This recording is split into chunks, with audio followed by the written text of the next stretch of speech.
Hey guys, I've had this 2011 CTS since 2013 and it's been a great car. I really haven't had too many problems with it. And so when I backed out of the parking space and my wife saw a pink puddle under the car, I was a little bit worried that there'd be something major wrong with it.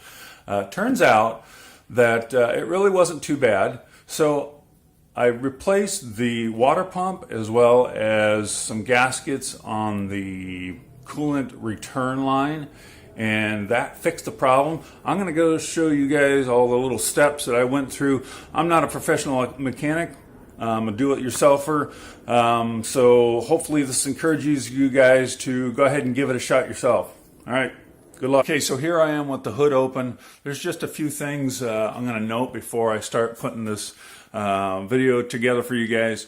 When the puddle appeared, it was directly under this section of the engine, so more towards the front of the car.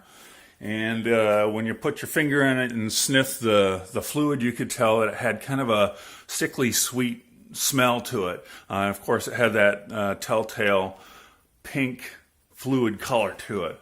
Right, so right up here in the corner here is your filler.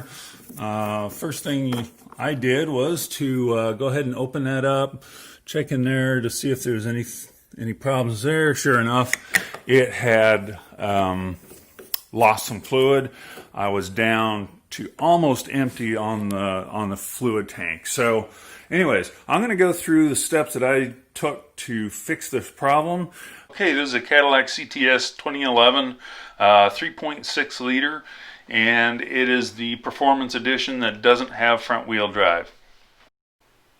The symptoms you're going to find is the pink puddle of death underneath the car, potentially, or you might just find a little bit of pink fluid on the front of the engine. I didn't find much. The engine never overheated, but the coolant level did drop, so that's something to take a look at.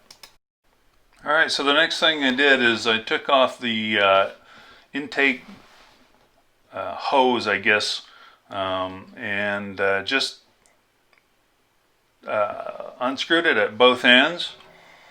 I found it was on fairly tightly, so I had to kind of pry it off with a plastic tool. But once I got that off, or loosened up, it was pretty easy to get off. So just kind of pull it up out of the way, and that gives you enough room to work on the hoses down below, and I'll have that little bit of video up next.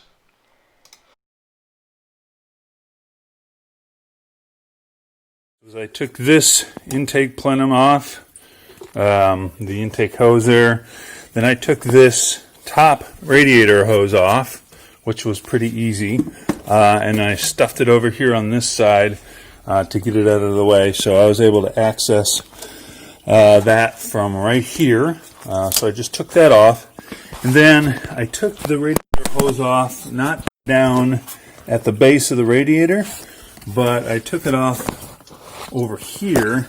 I don't know if you can see this very well. Took it off right here and drained the hose down here. So instead of having to get it off over here, I just took it off over here. That was a whole lot easier to get to, and I was still able to drain all the fluid out. So that's how I did it. Now I've got pretty much easy access to that water pump, and I'm going to replace the belt and also the tensioner while I'm in there. So so far so good. We'll keep digging on this. Oh, by the way, I took this and just kind of tucked it over here to get it up out of the way. I didn't seem to put any strain on any of the hoses or fittings, so that was easy to get out of the way as well. So that's step one, just getting down to the water pump, and it looks like it'll probably be pretty simple to stage. I'm using a breaker bar in the square hole on the tensioner pulley, and I'm just going to use it to get enough tension off of it so I can replace that belt, or get that belt off there to get that pump out of there. Alright, so I just used my impact wrench to pull this pulley off, or pull the bolts out of the pulley. And there we go. Doesn't look too bad on the inside there. And okay, so I've got all six bolts out, and got the pump off. I was going to show you how it comes off, but when I took that sixth bolt out, I accidentally bumped the pulley and it fell right out. So it's not hard to get off. Anyway, it looks like a perfectly nice water pump, but now what I'm going to have to do is get in here and pull this gasket off. Let's see if this comes off at all. I'm probably thinking I'm going to have to scrape. Oh, look at that. It came right off. I'll have to clean that surface up a bit for the new gasket. And yeah, this is kind of showing some signs of wear. I don't know that I see an obvious leak anywhere, but anyways, there it is. So there you have it. That's what the water pump looks like. I'm going to do some cleanup and then be right back. So to clean up this icky surface down here, I am going to use this flat-bladed knife here and just kind of go around it and make sure that all the residual is off of there so we can have a nice clean mating surface for that new gasket. So I'm going to go around and do that. I'm not going to bother videoing all that. That would be a waste of time. So here we go. Okay, so I've gone around the whole perimeter of this. It's cleaned up a fair amount. I need to actually wipe it down and clean all the little gritties off. But I went ahead and scraped any gasket off. But there was also corrosion. Whoops, can't really see it there. But there's also corrosion around the outside edge, which I tried to scrape off and get rid of. As well, because I don't know if the gasket that comes with the kit is going to be an exact fit or not. But anyways, I'm going to wipe it down and go ahead and install this new pump and then put this thing all back together. So as you can see, it's not too bad to get in here. Once you've got all the little hoses out of the way and so on, you've got plenty of room to work with. It's really not a pain at all. So, all right, so on to the next step, and I'm going to wipe that down and install the new pump. So here's the new pump. As you can see, I bought an AC Delco pump. I'm not a big fan of aftermarket pumps. I'm sure there's some really good ones out there, but if I'm going to spend my time doing this, it's just not that much more to go and get an actual factory pump. So here we go. Now you'll see this kit has new bolts in it. When you install this thing, make sure you get a kit. If you don't get an AC Delco pump, make sure you get a kit that has new bolts. So, at any rate, that's what it looks like. Thankfully, it looks just like the old pump, but clean. There's the little weep hole on the bottom. I did have some ick coming out of that on the old pump, so yeah, I'm thinking it was probably, actually I'm not sure if that's a weep hole or not. There's another one on the other side, so I'm not sure exactly what that is. But, all right, the original was made in Canada, and this one is too, so that's a very good sign. So, all right, so I'm going to get this puppy installed. Oh yeah, I almost forgot. Yeah, it comes with a new gasket too. You can see it's a nice stainless steel gasket. Looks just like or very similar to the original. So we're looking good here. Okay, so after the first time I scraped it and wiped it off, I found a few spots that I wasn't very satisfied with. So I went ahead and touched it back up. I just want to wipe it down here. One of the things that's probably worth mentioning is when you're scraping this stuff off, you don't want to make any gouges in the aluminum. That would be pretty easy to do. So, the way I did it was to kind of use the steel blade and draw backwards, if you will. So I didn't go in this direction with the blade so that it wouldn't make any gouges. So just draw backwards with the blade so you're not gouging any of the aluminum, thus creating some sort of weird leak. And that's it. So I think that's pretty clean and ready for the new one. Okay, so making sure you use the bolts that come in the new kit. Make sure you use those new bolts.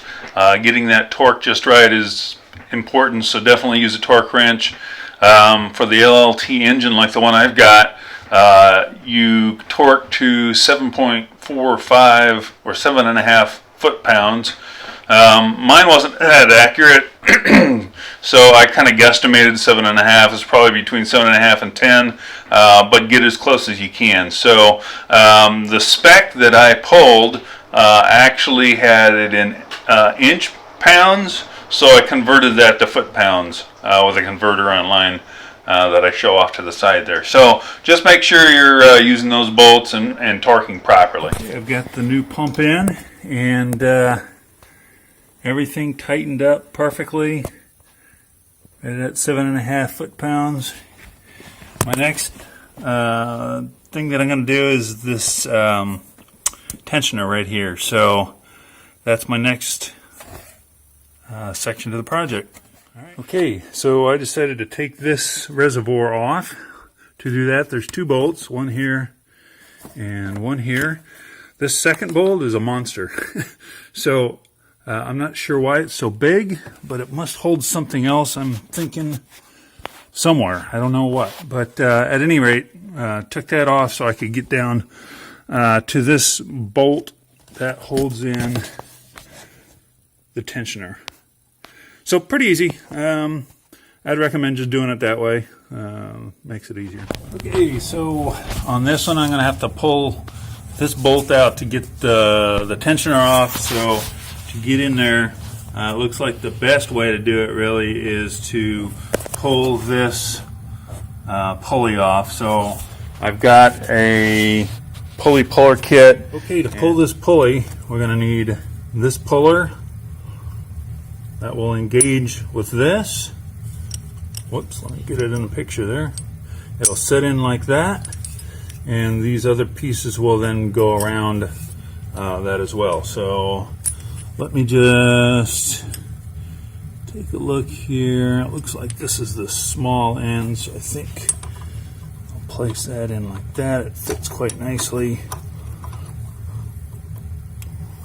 Then we got to get this top piece on. This small like that. This collar goes over that so it doesn't all fall apart. And then you just start screwing this kind of like a jack into that into that collar.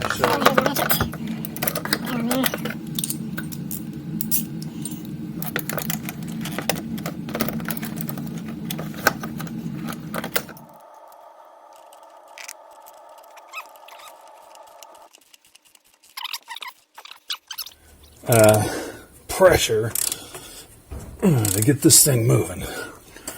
Alright, so that's all I'm going to show of this. Just wanted to let you guys know how that thing works. Oh, there she goes. Alright, so you can see the shaft there, and you can see how that pushed through the shaft, and how that collar works, right? So that's how you get that off. Now we can get this bolt out pretty easy. And off comes the tensioner. Yay. So there you go. There's the tensioner. It doesn't sound bad or look bad, but at 100,000 miles I'm going to go ahead and replace it just because I'm already doing this. Okay, so now we're ready for the new tensioner. I'll just put that in place here. Let's put that bolt in to hold it. All right, so now that the tensioner's on, I'm ready to put this pulley back in. We're going to be using this tool. All right, so this tool goes down into the center of the shaft, tightens in, and then it pulls this pulley in onto the shaft. It's just a friction fit shaft, so that's pretty simple operation there. So I'll get busy with that and we'll move on. All right, so I want to make sure that this pulley is lined up properly.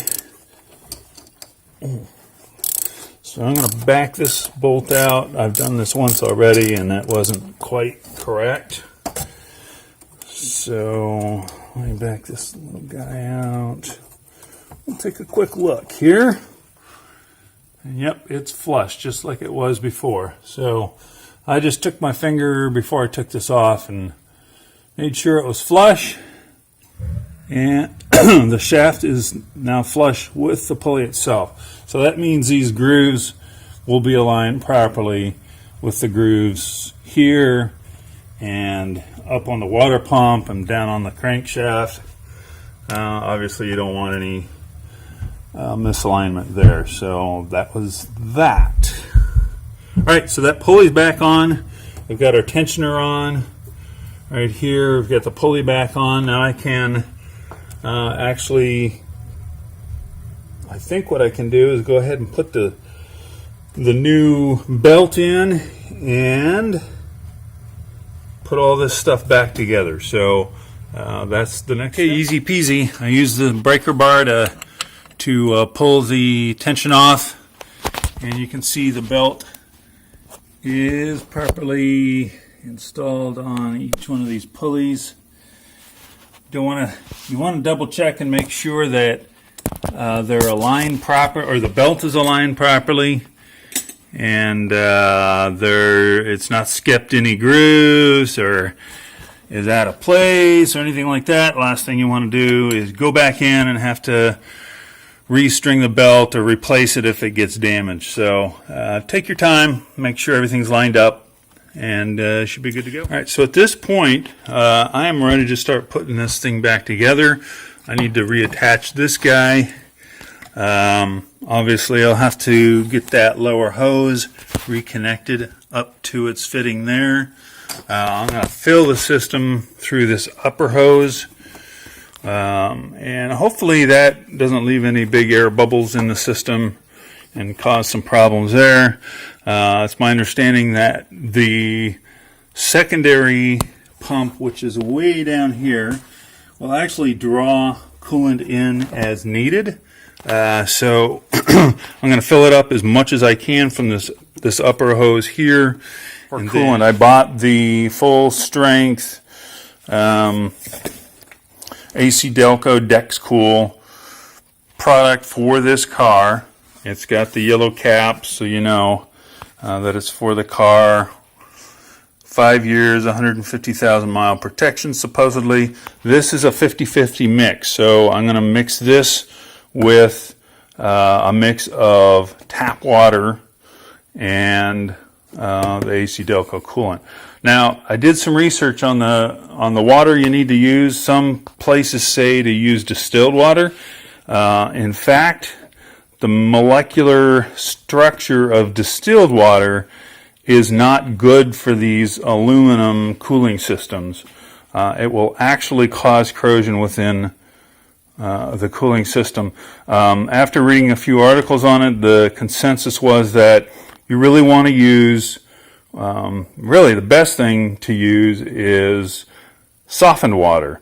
And the reason for that is that while it does take the mineral content out of the water, it's softened so that mineral content won't settle out of the water, if you will, into the cooling system and so on. And at the same time, because it's softened water, it doesn't attack the aluminum in the cooling system. So, that's probably the best way to go. That's what I'm going to do. So I'll put some links up above to that so that you can do a little reading on your own, but that's what I decided to do. Okay, so after testing the car, I found that it still had a leak in the system. So after looking at a schematic for the cooling system, I realized there's a coolant outlet directly above the pump. So to get to it, you've got to remove the intake plenum. It resides right under that plenum. I found out that really it's not too hard to do it, so I've got some video footage on how to do that and replace those seals on that outlet. So you're going to have to take off the bar that goes across the plenum. There's really no way to get that plenum off of there without taking that bar off. So it's pretty simple, just a couple of bolts on either side, and it just lifts right off. And once you do that, you can get to the plenum bolts pretty easily. Okay, so before pulling the bolts, I numbered each bolt and wrote it both on the bolt and the plenum side, so that if there's anything that's a different length or a different spec, I wouldn't have to worry about what position it goes in. Just go around the plenum. There's a few hoses and things to disconnect, but overall it's pretty simple. At this stage, I've got all the bolts removed, and I'm just getting ready to pull the plenum off. And really, it's just as simple as that. You can see the intake runners after you pull it off, and then on the front side of the engine is where you're going to be looking. Okay, there's only two bolts that hold that outlet on to the block. As you can see, you just kind of wiggle it out, and you can see the O-ring on the top, and then there's the gasket, the odd-shaped gasket on the bottom. So if you take a look at this, and I'll zoom in here in a bit, you'll notice I didn't take the hose off. I just let the coolant drain out into a pan down below. Didn't really see the need to take the hose off for any reason. So at any rate, I'll give you a close-up shot here. It's a little hard to tell on this side, but there's a gooey white substance on that outside of the seal, and I think that's pretty much where it was leaking. In a second, I'll show you on the engine block the same sort of gooey, icky substance. So I'll just kind of zoom in here in a second. It's out of focus, but it'll focus up here in a sec. But I don't know if you can really see it very well, but it's that kind of a gooey substance there on the block. So that's what I scraped off, of course. And if you took a look at the seal itself, it seemed like it was damaged or flattened or something. So I'm not sure what was going on there. So the next thing I did is pulled the gaskets out and the O-ring out and just cleaned them up, and cleaned up all the surfaces so that both the block side and that outlet side were all cleaned up and look good. So the next step, I just put in some new gas. I used alcohol to clean up all the surfaces and inside the grooves. Here's the new gasket that I put in. Once it's all cleaned up, it goes right in real nice. After that's done, then you can simply put this thing back together. Again, it's only two bolts once you've mated those two up, and off you go.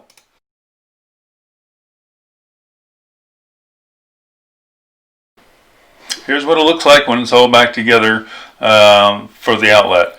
Alright, so the next step is just to reinstall your plenum. It pretty much has little guides to guide it down into place properly, so it doesn't feel like it's going on super solid when you're installing it, but once you've got those bolts lined up and you're torqued down, it's in good shape. So that was pretty simple. Just put all the hoses back on and the plenum back on and the crossbar back on, and you're ready to go. This didn't take me too long at all. So if you've got any questions, let me know. So at the end of the day, I think I would consider doing both these jobs at the same time if I'm going to bother doing the belts and the idler and the water pump as well. I would just go ahead and replace these two seals, pull that plenum. It's not that hard, and just get it all done in one fell swoop. All right, good luck. Hope this helped. Okay, guys, thanks for watching, and I hope this really helped you guys out to understand what it takes to put that new water pump in and do some of those changes up front. It wasn't a hard car to work on at all. I thought it was overall pretty easy. So if you've got any questions, just put them in the comments below, and I try to answer any questions that pop up. Thanks for watching.